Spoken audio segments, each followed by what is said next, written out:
Então, o crescimento econômico, né, a população, né, e também agora com esse resultado bastante impressionante, né, mas bastante animador da poluição do ar nos últimos anos, né?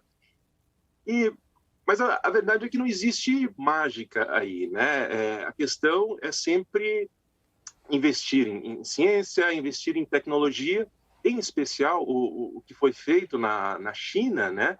Foi uma estratégia que foi bastante empregada, né? Principalmente na Europa há um tempo atrás, que é diminuir o uso dos combustíveis chamados fósseis, né? Então, em especial o carvão, que é ainda, né, bastante utilizado na China. Então, o que o governo chinês fez foi estabelecer estratégias para substituir esse carvão, que é reconhecidamente, né, um combustível poluente, por outras mais limpos, né? E o resultado disso é exatamente a melhora na qualidade do ar, tá? Então, assim, né, o que impressiona realmente, né, eles obterem esses resultados em um período de curto tão pequeno, né? Mas, assim, é importante lembrar que a China, né, tem uma qualidade do ar muito ruim comparado com outros países. Pois é, Tiago, mesmo, né, fechando diversas minas de carvão, ainda há um longo caminho, né, para a China percorrer, ainda há muitas metas para a China cumprir. Exatamente, né? Exatamente, né? Então, assim, né? Esses números são realmente impressionantes, né? Então, essa redução de 30%, 40% é bastante motivadora, só que ainda tem um caminho longo, né, para chegar até qualidade do ar que possa ser considerada adequada para essa população, né? Então, assim, né, o primeiro passo já foi feito, né? Então, é importante que os países, né, assim como a China, assim como outros países asiáticos, né, incentivem cada vez mais, né, o uso de combustíveis alternativos mais limpos e também que proporcione ou que incentivem a população também a substituir os combustíveis utilizados dentro de casa, né, em especial na China, né, e esses outros países asiáticos, né, eles utilizam muito o carvão, a lenha, né, para fazer o cozimento dos alimentos dentro das residências, né. Então, assim, né, estratégias para minimizar esse tipo de poluição também é importante, né. Então, a gente espera que a China continue ainda nesse caminho de combater a poluição do ar. E a nossa realidade aqui no Brasil, Tiago? Como que está a qualidade do ar no nosso país? O que o Brasil tem feito? Tem conseguido reduzir as emissões de gases poluentes?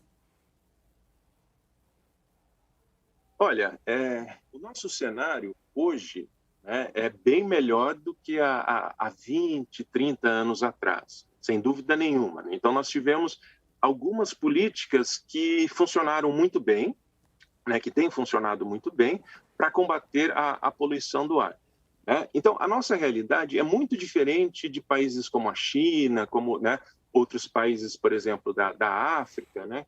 Por quê? A nossa principal matriz energética para a geração de energia é a energia hidroelétrica, né? Então, do ponto de vista de qualidade do ar, isso é muito favorável, né? Então, não existe, né, por exemplo, a emissão de poluentes para o ar, né, em decorrência da queima de carvão ou outros combustíveis fósseis para a geração de energia. Então, isso é muito positivo, tá? Então, assim, isso faz com que outros setores sejam mais importantes do ponto de vista de poluição do ar. Em especial nas cidades ou nas grandes cidades, o principal setor que contribui para a poluição do ar são os veículos, né? Então, sejam os veículos leves, né, os automóveis de passeio, e também os ônibus e caminhões. Tá? Então, aqui no Brasil, a principal política, né, um programa de controle de poluição do ar é destinado ao controle de emissões de veículos, que é o chamado PROCONV, tá? Então, é um programa que foi estabelecido já no final da década de 80, início de 90, e é um programa que tem funcionado bem, né? Então, com isso, a gente tem reduzido, né, as emissões de veículos ao longo dos últimos anos, e isso tem feito com que as concentrações desses poluentes, ou que a qualidade do ar nas cidades, estejam menores do que estavam há 20, 30 anos atrás, tá? Mas é claro que isso ainda preocupa, tá? Por quê? Apesar dessas concentrações estarem mais baixas hoje do que estavam há alguns anos atrás, elas ainda são consideradas como não seguras, né, de acordo com os valores de referência estabelecidos pela Organização Mundial de Saúde, né, a OMS. Então, a OMS ela estabelece alguns valores de referência para vários poluentes e para muitos deles a gente está acima, né, 2 vezes, 5 vezes acima do que esses valores, tá? Então, assim, a nossa situação é melhor do que no passado, é melhor do que na China, tá? Sem dúvida nenhuma, mas não podemos dizer que nós estamos respirando um ar limpo, tá? Tiago, nessa política de controle da poluição do ar, aqui no Brasil isso é tratado apenas como um problema ambiental ou dentro da nossa política é também mensurado o impacto na saúde, né, o impacto também na economia? Tá. Aqui no Brasil, né, de fato, a gente tem essa defasagem entre o setor saúde e o setor ambiente, meio ambiente, tá? E o setor economia. Tá? Então, isso de fato é uma lacuna que a gente realmente precisa completar. Tá? Isso por quê? Né? Existem os valores, né, como eu comentei, né, existem os valores do nosso padrão de qualidade do ar. Tá? Então, esses valores que são adotados pelo Brasil, tá? Eles são valores maiores do que os valores recomendados pela Organização Mundial de Saúde. Tá? Bom, então, isso cria um grande problema para a gente, né, do ponto de vista de saúde. Tá? Por quê? Seguindo o padrão de qualidade, nós, para muitas cidades, ou para a maior parte do tempo, né, durante o ano, nós seguimos o padrão de qualidade estabelecido pelos nossos programas. Tá? Porém, do ponto de vista de saúde, de fato, nós não estamos seguindo as recomendações da Organização Mundial de Saúde. Tá? Então, o que a gente precisa fazer, e que na universidade a gente tem feito muito, existem também outras instituições, principalmente as não governamentais, que têm feito esse papel de transformar, né, essa informação, né, do impacto na saúde, né, então, assim, converter esses dados de poluição em impacto na saúde, né, então, quanto que isso vai impactar na saúde da população, né, seja em número de mortes, seja em número de doenças, visitas a hospitais, tratamentos com doenças relacionadas à poluição do ar, e o que isso vai implicar em custos econômicos. Tá? Então, isso realmente é o que a gente precisa fazer de uma forma mais sistematizada. Tá? Então, infelizmente, hoje, nós não temos isso feito em instância nacional. E olhando também para os estados brasileiros, Tiago, eles possuem, todos os estados aqui no Brasil, né, esse monitoramento da qualidade do ar? Se tem, né, quais são as condições, né, de monitoramento no ar aqui nos estados brasileiros? Como que a gente está fiscalizando e olhando essa questão? Tá. Essa é uma ótima pergunta. Né?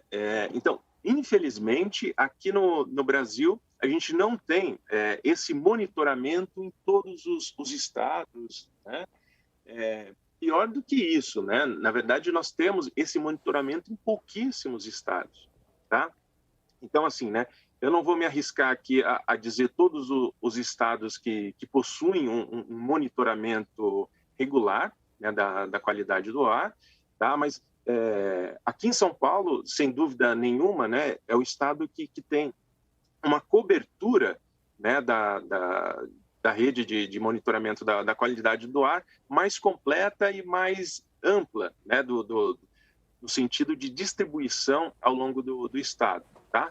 Mas existem outros estados, como Espírito Santo, Rio de Janeiro,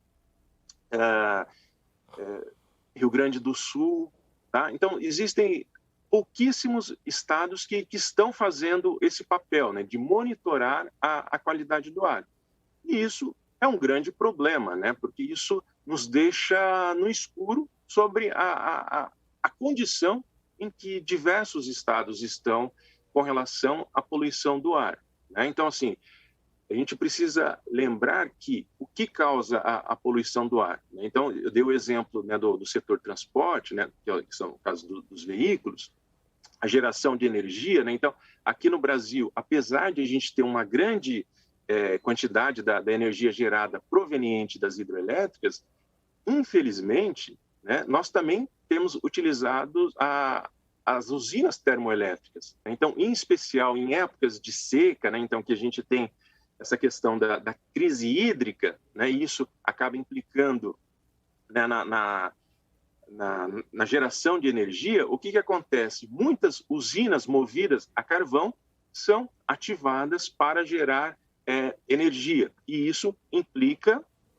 também na poluição do ar em estados ou cidades que, né, não apresentam episódios de poluição do ar ao longo do ano, mas que em períodos específicos vão ter essa condição do ar comprometida. Um outro exemplo disso são as regiões do norte, né, em especial ali na região amazônica, né, em que em épocas do ano a gente observa muito o aumento de queimadas, né? Então, essas queimadas, elas também provocam episódios de poluição do ar severos, tá? Então, a concentração do ar fica bastante comprometida, a poluição do ar fica bastante elevada em decorrência desses episódios de queimada. E, infelizmente, nós também não temos estações de monitoramento da qualidade do ar nesses estados, tá? Então, a nossa situação em termos de monitoramento da qualidade do ar no Brasil é realmente muito ruim.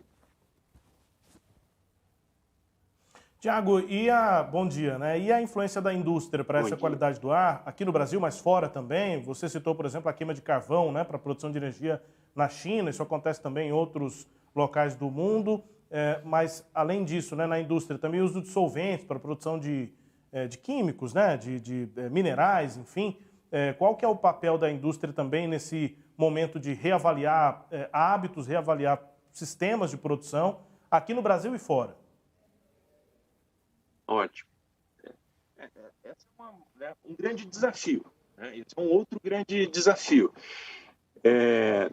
Bom, o que acontece nessa questão industrial, né? Então, assim, né? Então a gente sempre olha, né, pensando em Brasil, né? Então a gente sempre olha, por exemplo, no caso da região metropolitana de São Paulo, que há 20 anos atrás tinha um grande polo industrial, episódios de poluição do ar frequentes. O que acontece, né?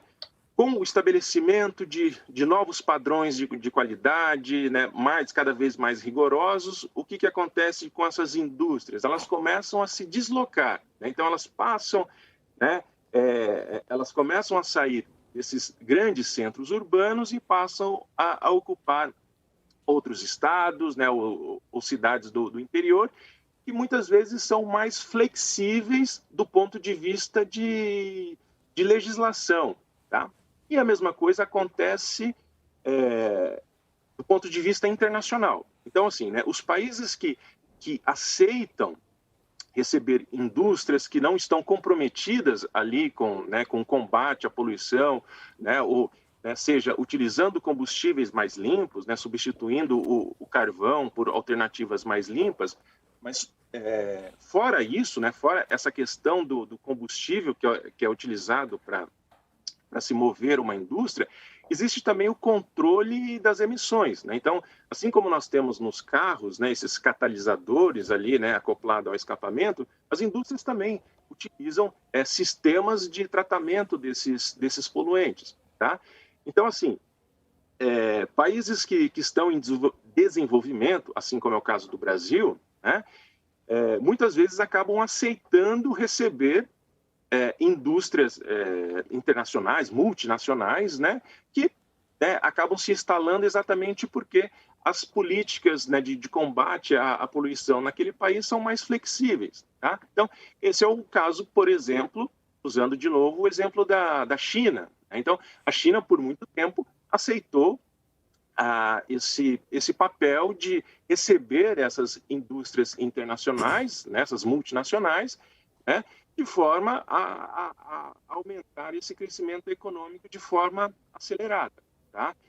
Então, assim, o que a gente tem observado é exatamente isso, né? A necessidade de se estabelecer padrões rigorosos para que se possa combater as emissões também das indústrias. Né? Então, existe um papel muito importante das indústrias, sim, né? E não tem outra alternativa senão fiscalizar, né? Obviamente, mas também estabelecer esses padrões cada vez mais rigorosos, né? Tiago, pensando no ambiente, né, a poluição do ar ela é sempre um fator regional, de uma determinada região metropolitana, diferente de outros tipos de poluição, né, que podem se espalhar e causar efeitos em outros lugares. A poluição do ar, em regra, ela é local? Esse é um ponto bastante interessante, né? Porque, na verdade, assim, não existe, para a poluição do ar, de fato, não existe barreiras. Tá? Na verdade, é essa. Diferente de outros tipos de poluição, como da água, né, do solo, em que você consegue barrar ali, né, de alguma forma, no caso da poluição do ar, não existe barreiras. Tá? Então, a gente fala muito essa questão local ou mesmo regional, tá? Porque isso tem uma implicação direta ou mais rápida, digamos assim. Então, se você tem ali uma condição de poluição do ar em um dia, né, 2 dias, tá? E você vai ter um impacto direto naquela população, porque você vai observar que vai aumentar o número de visitas ao pronto de socorro, né, aos hospitais devido a problemas respiratórios, tá?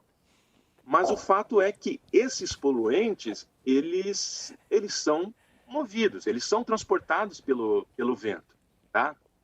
Então, de fato, apesar de a gente observar isso em uma escala local com uma rapidez maior, né, porque em episódios severos de poluição do ar, aqui em São Paulo, hoje em dia a gente tem menos esse tipo de episódio, né, mas que é você ter um comprometimento da visibilidade, né, que você olhar para o céu e não conseguir enxergar, né, não conseguir enxergar os prédios nas ruas, como é o caso que frequentemente tem acontecido na Índia, na China.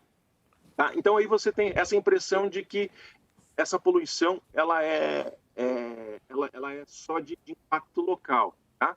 Mas isso não é verdade. Né? Então, hoje a gente já tem observado, por exemplo, o transporte de poluentes por quilômetros e quilômetros. Tá? Um exemplo disso, tá? Por exemplo, quando nós temos queimadas na região central do Brasil, ou mesmo na região amazônica, né? Muitas vezes aqui no Sudeste, onde eu moro, né? Aqui em São Paulo, nós recebemos essa poluição. Tá? Então, esses poluentes gerados a quilômetros de distância são transportados aqui para o Sudeste. Tá? A mesma coisa acontece com os poluentes gerados, por exemplo, na África. Tá? Quando tem aquelas tempestades de poeira no deserto do Saara, por exemplo, essa poluição ela é transportada aqui para a América do Sul, né? Então, isso é um exemplo de que essa poluição do ar ela não se restringe ao local que ela foi gerada.